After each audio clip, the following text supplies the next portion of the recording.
ప్రస్తుతం ప్రపంచవ్యాప్తంగా ఇంధన సరఫరాపై అనిశ్చితి నెలకొన్న నేపథ్యంలో గ్యాస్ వినియోగాన్ని తగ్గించడం చాలా అవసరమవుతోంది. ఇంట్లో చిన్న చిన్న జాగ్రత్తలు తీసుకుంటే గ్యాస్ సిలిండర్ ఎక్కువ రోజులు పనిచేస్తుంది. ఇప్పుడు ఆ సులభమైన చిట్కాలు ఏమిటో చూద్దాం. మరిగిన తర్వాత మంట తగ్గించాలి. చాలా మంది వంటకం మరిగిన తర్వాత కూడా మంటను ఎక్కువగానే ఉంచుతారు.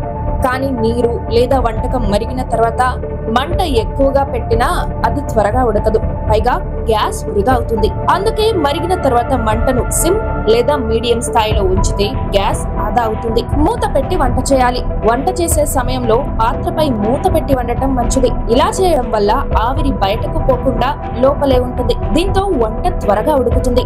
అదే సమయంలో మూత లేకుండా వండితే ఎక్కువ సమయం పడుతుంది, గ్యాస్ కూడా ఎక్కువగా ఖర్చు అవుతుంది. ప్రెషర్ కుక్కర్ ను ఉపయోగించండి. పప్పులు, బియ్యం లేదా మాంసం వంటి పదార్థాలు సాధారణ గిన్నెల్లో కంటే ప్రెషర్ కుక్కర్ లో త్వరగా ఉడుకుతాయి. దీంతో వంటకు పడే సమయం తగ్గి గ్యాస్ కూడా ఆదా అవుతుంది. వంటకు ముందు పదార్థాలు సిద్ధం చేసుకోవాలి. చాలా మంది స్టవ్ వెలిగించిన తర్వాత కూరగాయలు కోయడం లేదా మసాలాలు సిద్ధం చేసుకుంటారు. దీనివల్ల గ్యాస్ అనవసరంగా ఖర్చు అవుతుంది. కాబట్టి వంట మొదలు పెట్టే ముందే అన్ని పదార్థాలను సిద్ధం చేసుకుని తరువాతే స్టవ్ వెలిగించాలి. ఫ్రిడ్జ్ లోని పదార్థాలు వెంటనే వండకండి. పాలు, కూరగాయలు లేదా ఇతర పదార్థాలను ఫ్రిడ్జ్ నుంచి తీసిన వెంటనే వండితే ఎక్కువ సమయం పడుతుంది. అవి కొంతసేపు బయట ఉంచి రూమ్ టెంపరేచర్ కు వచ్చిన తర్వాత వండితే గ్యాస్ వినియోగం తగ్గుతుంది. స్టాక్ కుకింగ్ చేయండి. స్టాక్ కుకింగ్ అంటే ఒకేసారి ఒకే మంటపై 2 లేదా 3 పదార్థాలు ఉడికేలా ఏర్పాటు చేయడం. ఉదాహరణకు ప్రెషర్ కుక్కర్ లో కింద బియ్యం పెట్టి పైకి స్టాండ్ పెట్టి చిన్న గిన్నెల్లో పప్పు లేదా కూర ఉంచి ఉడికించవచ్చు. ఇలా చేస్తే ఒకే మంటతో 2-3 వంటలు పూర్తవుతాయి. దీంతో గ్యాస్ వినియోగం గణనీయంగా తగ్గుతుంది. ప్రెషర్ కుక్కర్ లో స్టాక్ కుకింగ్ చేసేటప్పుడు ఈ జాగ్రత్తలు తప్పనిసరి. కుక్కర్ లో స్టాండ్ పెట్టి వండేటప్పుడు కుక్కర్ లో సరిపడా నీరు ఉండాలి. గిన్నెలు మూతకు తగలకుండా ఉంచాలి. అలాగే కుక్కర్ ను ఎక్కువగా నింపకుండా వాల్వ్ బ్లాక్ కాకుండా జాగ్రత్తలు తీసుకోవాలి.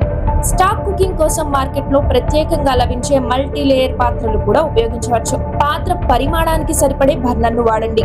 చిన్న గిన్నెకు పెద్ద మంట పెట్టడం వల్ల మంట బయటకు పోయి గ్యాస్ వృధా అవుతుంది. కాబట్టి పాత్ర పరిమాణానికి తగ్గట్టుగా బర్నర్ ఎంచుకోవాలి. బర్నర్ ను శుభ్రంగా ఉంచండి. బర్నర్ లో రంధ్రాలు మూసుకుపోతే మంట సరిగ్గా రాదు. దీనివల్ల వంటకు ఎక్కువ సమయం పడుతుంది. కాబట్టి బర్నర్ ను తరచూ శుభ్రం చేస్తే మంట సమంగా వచ్చి గ్యాస్ ఆదా అవుతుంది. ఫ్లాట్ బాటమ్ పాత్రలు వాడండి. కింద భాగం సమంగా ఉన్న పాత్రల్లో వేడి సమంగా పంచుతుంది. దీంతో వంట త్వరగా పూర్తవుతుంది. గుండ్రని అడుగున్న పాత్రల్లో వేడి సమంగా పంచకపోవడం వల్ల గ్యాస్ ఎక్కువ ఖర్చు అవుతుంది. కూరగాయలను చిన్న ముక్కలుగా కోస్తే అవి త్వరగా ఉడుకుతాయి. దీంతో వంట సమయం తగ్గి గ్యాస్ వినియోగం కూడా తగ్గుతుంది. మంట ముందుగానే ఆపడం కూడా అలవాటు చేసుకోండి.